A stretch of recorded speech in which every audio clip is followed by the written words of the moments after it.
Facebook might be shining, but gold is not. The once hot commodity is having a good month, but is down more than 20% so far this year. Where's the bottom? Joining us now by phone is Jim Rogers, chairman of Rogers Holdings. Jim, great to talk to you, even if you're half a world away.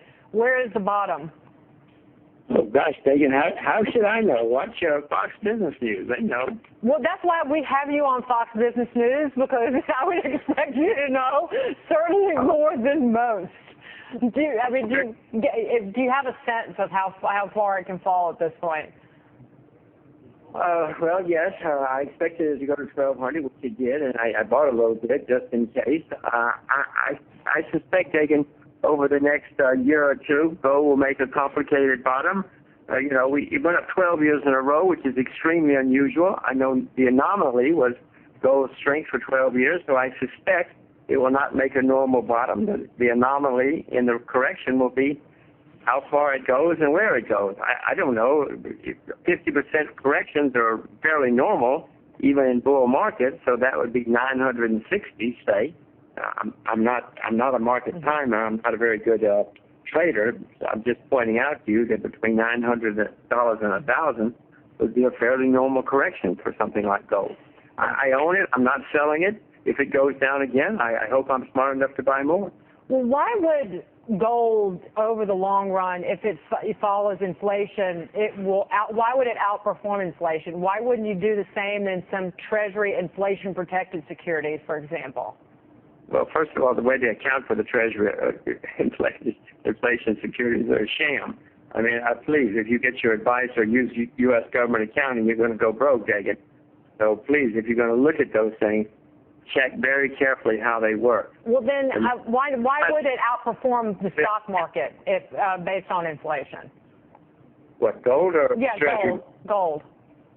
Well, it may not. It hasn't, certainly here in the last year or so. It's done worse than anything in the past, than most anything in the past year or two.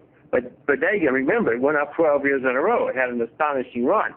So I presume that it will not just be inflation that's occurring. You're having governments around the world, for the first time in recorded history, all major central banks printing money to debase their currency. This has never happened before.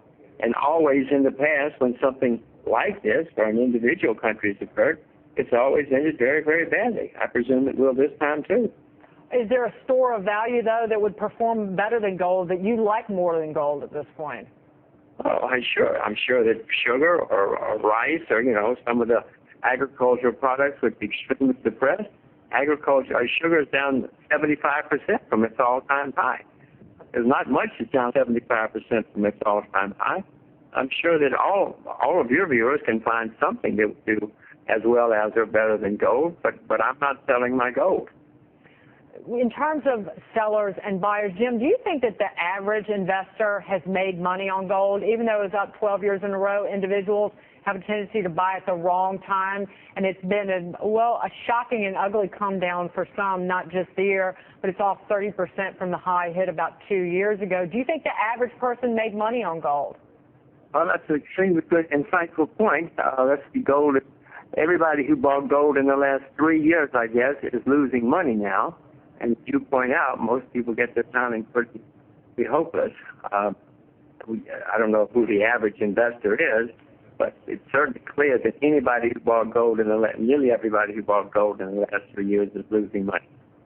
Jim, it was good to see you. Thank you so much. Be well. Oh, see you. Thank you. You should watch Fox Business News. They got good answers. Well, because you're our guest. Thank you, Jim. Be well. Good advice.